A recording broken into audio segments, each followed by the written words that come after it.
আজকে আমি টাইগারের জন্য বানাবো ডিনারে দুধ রুটি। তো প্রথমে দেখো একটা ছোট রুটি পাতলা করে বেলে এটাকে একটু সেঁকে নিলাম।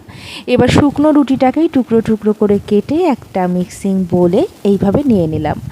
তো মিক্সিং জারে যখন দিলাম এটাকে কিন্তু কোনো জল আমি অ্যাড করব না। তো তোমরা দেখলেই এইভাবে একটা গুঁড়ো করে নিতে হবে, ঠিক গুঁড়োটা এরকম মিহি হবে। এবার আমি কিছুটা ঈষদ উষ্ণ গরম জল অ্যাড করলাম, অ্যাড করে আরও একটুখানি মিক্সিটাকে ঘুরিয়ে নিলাম। এবারে ঠিক একটা দেখো পেস্ট তৈরি হলো। তো দেখো তোমরা দেখতেই পাচ্ছ এরকম একটা ঘনত্ব থাকবে আর কি।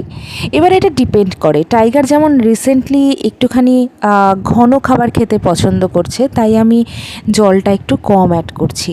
তো দেখো আমি এইরকম একটা কনসিস্টেন্সি রেখেছি। এবার হালকা একটু গরম জল দিয়ে এটাকে আর একটু তো পাতলা করতেই হবে যেন ছোটো বাচ্চার জন্য। তো আমি এখানে 1 tablespoon formula milk add করেছি। তোমরা যে যার বাড়িতে যেটা ইউজ করো ফর্মুলা মিল্ক সেটা দিতে পারো।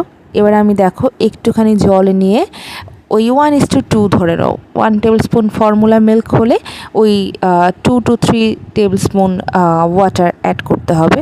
তো দেখো এইভাবে আমি দুধের সাথে এই যে রুটির পেস্টটা সেটাকে অ্যাড করে নিয়েছি। এবারে একটুখানি ঝোল হয়ে গেছে ঠিকই, তবে জানি না টাইগার এটা পছন্দ করবে কি না। বাট আমি আর একটুখানি এটাকে দেখো কিছুক্ষণ রাখার পরে কিন্তু এটা বেশ একটু ঘন হয়ে গেছে। এই 5-10 মিনিট রেখেছিলাম। তবে ফর্মুলা মিল্ক অ্যাড করে কিন্তু তোমরা বেশিক্ষণ খাবার রাখবে না, সাথে সাথে খাইয়ে দেওয়ার চেষ্টা করবে।